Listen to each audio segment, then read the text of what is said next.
آج ہم خاص طور سے جمع یہاں اس لیے ہوئے ہیں کہ جو کل رات کو ہمارے ملک کے جو سابق وزیر اعظم ڈاکٹر منموہن سنگھ جی جمع یہاں اس لیے ہوئے ہیں کہ جو کل رات کو ہمارے ملک کے جو سابق وزیر اعظم ڈاکٹر منموہن سنگھ جی وفات پا گئے، ان کو یہاں آج ہم خراج عقیدت پیش کرنے کے لیے سب لوگ جمع ہوئے ہیں۔ میں ڈاکٹر منموہن سنگھ کے صاحب کو بہت سالوں سے نہیں جانتی تھی، میں نے ان کے بارے میں سنا تو بہت تھا، جیسا بھی خورشید صاحب نے کہا کہ جب پوری دنیا اکنامک کرائسس میں جا رہی تھی تو تب واحد ہندوستان ان ملکوں میں تھا جس پہ وہ اثر اس لیے نہیں ہوا کیونکہ منموہن سنگھ جی اس وقت ہمارے یہاں وہ منسٹر تھے، رہے فائنانس منسٹر تھے، اس سے پہلے RBI کے گورنر رہے، تو انہوں نے سارے ملک کو سنبھالا، ہماری اکانومی کو سنبھالا۔ میرا ذاتی طور سے ڈاکٹر منموہن سنگھ صاحب کو میں تب سے جانتی ہوں کہ جب 2002 میں PDP اور کانگریس کی آپس میں بات چیت چل رہی تھی اور کوئی مسئلہ آگے چل نہیں رہا تھا، کچھ آپس میں بات بن نہیں رہی تھی، تو سونیا جی نے ڈاکٹر منموہن سنگھ کو یہاں بھیجا اور پہلی بار میں نے دیکھا اس شخص کو، میں نے شاید زندگی میں اتنا زیادہ ہمبل، اتنا زیادہ نرم دل، نرم گو انسان کبھی زندگی میں نہیں دیکھا ہے۔ تو مجھے لگتا ہے کہ اس وقت اس الائنس کو جوڑنے میں، بنانے میں ڈاکٹر منموہن سنگھ کا بہت بڑا ہاتھ رہا ان میں، اور اس کے بعد جو ہمارا ایجنڈا بنا الائنس کا ایجنڈا کانگریس اور PDP کا، اس میں بھی ڈاکٹر منموہن سنگھ کی بہت جو ہے ان کا رول رہا، اور اس کے بعد وہ پرائم منسٹر بنے، اور پرائم منسٹر بننے کے بعد جس طرح انہوں نے اس ملک میں، مطلب مجھے تو حیرانگی ہوتی، کوئی یہ بات نہیں کرتا، 10 سال وہ اس ملک کے وزیر اعظم رہے پر ایک جگہ کوئی کمیونل رائٹ نہیں ہوا۔ مطلب آج تو کوئی دن ہی نہیں گزرتا جب کہیں نہ کہیں کسی نہ کسی کو لنچ نہ کیا جائے، کسی نہ کسی کشمیری شال والے کو پیٹا نہ جائے، کہیں نہ کہیں کہیں کوئی مسجد کو توڑ کے نیچے کچھ اور ڈھونڈا نہ جائے۔ تو مگر وہ دیکھیے، وہ 10 سال ایسے رہے کہ کہیں بھی ہمیں فرقہ وارانہ فسادات، کوئی فسادات نہیں ہوئے۔ یہ ان کی مجھے لگتا ہے سب سے بڑی دین تھی اس ملک کو۔ اور اس کے علاوہ ڈاکٹر منموہن سنگھ جی وزیر اعظم بنتے ہوئے جو 84 میں رائٹس ہوئے تھے، جس میں ہمارے سردار بھائی، ہماری بہنیں، ہمارے بچے ان رائٹس میں ہلاک ہو گئے، مار دیا گیا ان کو، اور انہوں نے جرأت کر کے معافی مانگ لی۔ کون مانگتا ہے معافی؟ یہاں تو بہت 85 کے بعد بہت سارے دنگے ہوئے، بہت سارے لوگ مارے گئے۔ معافی مانگنا تو دور کی بات ہے، وہ تو اس کا اقبال جرم بھی نہیں کرنا چاہتے ہیں۔ تو میں سمجھتی ہوں اتنی بڑی ہستی، اور اس کے بعد آپ دیکھ لیجئے آدھار کارڈ سے لے کے نیوکلیر ڈیل تک کس نے کرایا؟ ڈاکٹر منموہن سنگھ نے۔ چاہے وہ منریگا کی بات ہو، چاہے وہ فری ریشن کی بات ہو، جس کا ذکر آج جو اس وقت کی سرکار ہے، جس کا وہ کریڈٹ لیتے ہیں، جس کا وہ کہتے ہیں کہ ہم نے کیا، سارے ڈاکٹر منموہن سنگھ کے، دیور آل ڈاکٹر منموہن سنگھ آئیڈیاز جن کو امپلیمنٹ کیا گیا۔ اور اس ملک کا جو مڈل کلاس ہے، جو پور تھا، بلو پاورٹی لائن کو اوپر لا کے مڈل کلاس کا انہوں نے ایکسپینشن کیا، جس کی وجہ سے ملک زندہ ہے، جس کی وجہ سے ملک چلتا ہے۔ مگر سب سے اچھی بات مجھے ڈاکٹر منموہن سنگھ کی یہ تھی کہ وہ بولتے بہت کم تھے مگر کرتے بہت زیادہ تھے۔ میرے خیال میں اتنا میں نے مطلب کہ جتنا ایک ایسا وزیر اعظم جس نے اتنا کام کیا ہو مگر جس کی بات بہت کم ہوتی ہے۔ اور سب سے بڑی بات کہ جو جموں کشمیر کے حوالے سے بڑے مخلص رہے، اکنامک فائنینشیل پیکیجز کی بات کریں آپ، یا یہاں کے پولیٹیکل پروسیس کی بات کریں۔ مجھے یاد ہے جب مفتی صاحب اور ان کے کئی میٹنگز ہوئی، اس کے بعد انہوں نے آل پارٹی میٹنگ بلائی، تو جب ہم نے وہاں PDP نے، مفتی صاحب نے اپنا ویژن ان کے سامنے رکھا، ایجنڈا رکھا، تو اسی وقت ڈاکٹر منموہن سنگھ نے اس ایجنڈے کو لے کے، ان کانفیڈنس بلڈنگ میجرز کو لے کے 5 گروپس بنائے۔ اور مجھے لگتا ہے کہ وہ جو 5 گروپس کی اس کا جو انہوں نے ورک آؤٹ کیا، اگر آج بھی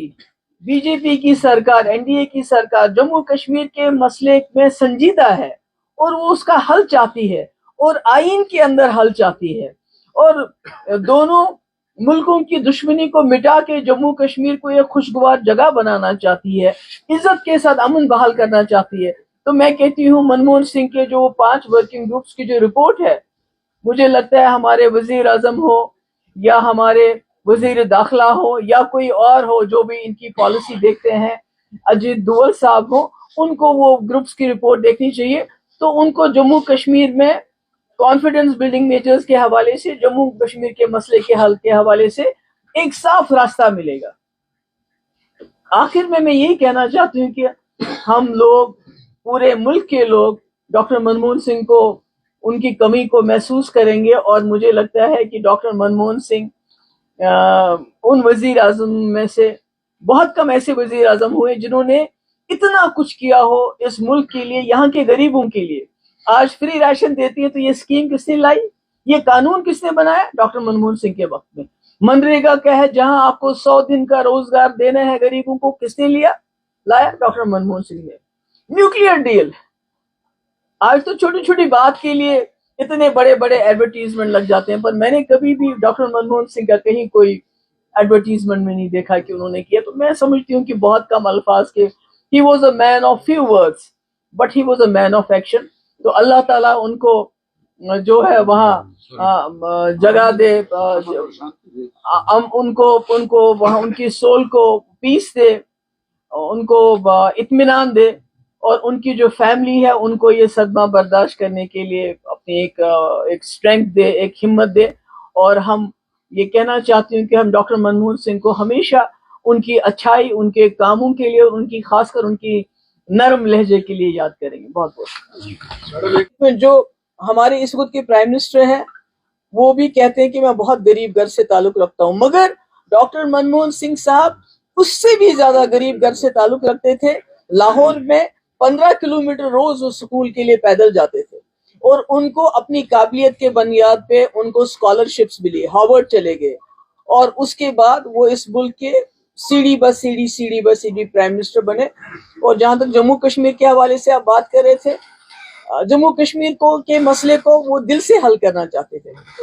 ان کی ایک تمنا تھی کہ میں پاکستان کے ساتھ, جموں کشمیر کے لوگوں کے ساتھ مل کے وہاں جا کے, کیونکہ وہ جانا چاہتے تھے, ان کا گھر تھا وہاں, مگر مودی جی کا ایک ایسا پولیٹیکل بیک گراؤنڈ ہے کہ وہ اٹھ کے چلے گئے. پر ڈاکٹر منموہن سنگھ کو شاید اتنی پولیٹیکل اپوزیشن تھی بی جے پی کی طرف سے, ان کا وہ خواب ادھورا رہ گیا. تو میں سمجھتی ہوں کہ اگر ان کے پاس جو الائنس کولیشن گورنمنٹ تھی, پر اس کے باوجود بھی جس طرح جتنی ترقی, جتنا کام, اور جس طرح جموں کشمیر میں انہوں نے یہاں کے ایک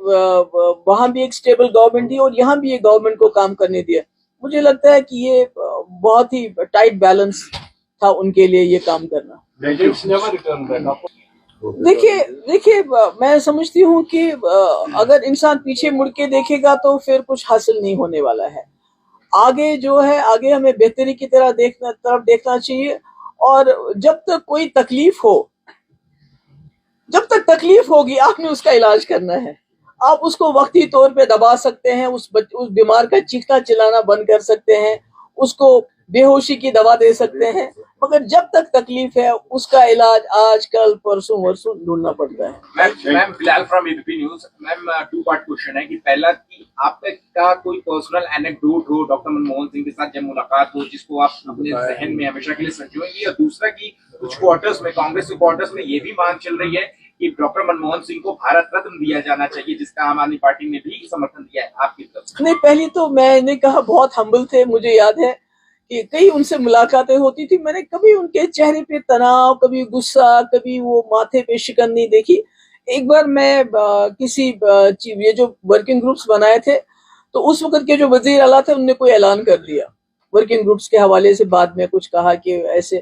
تو میں نے وہاں فون کیا پرائم منسٹر ہاؤس, میں تو کچھ نہیں تھی, ممبر پارلیمنٹ تھی, تو اس وقت ڈاکٹر منموہن سنگھ وہاں نہیں تھے. اس کے بعد میں ایک میٹنگ میں تھی, میں جلسے میں تھی, تو وہاں انہوں نے مجھے ریٹرن بیک کال کیا. جو آپ امیجن کر سکتے ہیں کہ اس کے بعد جو پرائم منسٹر ہیں وہ ایسا کریں گے کہ ایک ممبر پارلیمنٹ کال کرتا ہے تو اس کو ریٹرن بیک کال کر. دوسرا, جہاں تک ان کے, مجھے لگتا ہے ڈیمانڈ کرنے کی ضرورت نہیں پڑنی چاہیے تھی. جنہوں نے اس ملک کے لیے اتنا کچھ کیا، اس کی اکانومی کو کہاں سے کہاں لایا، اس کے لوگوں کو کتنے کروڑوں لوگوں کو انہوں نے غریبی کی ریکھا سے اوپر اٹھایا، کتنا ایکسپینشن کیا مڈل کلاس کا، تو ان کے لیے کوئی درخواست کرنے کی ضرورت پڑنی چاہیے کہ ان کو بھارت رتن ملنا چاہیے؟ یہ تو اس کے لیے تو درخواست کی ضرورت نہیں پڑنی چاہیے، وہ تو خود بھارت رتن۔ خاص طور سے جمع یہاں اس لیے ہوئے ہیں کہ جو کل رات کو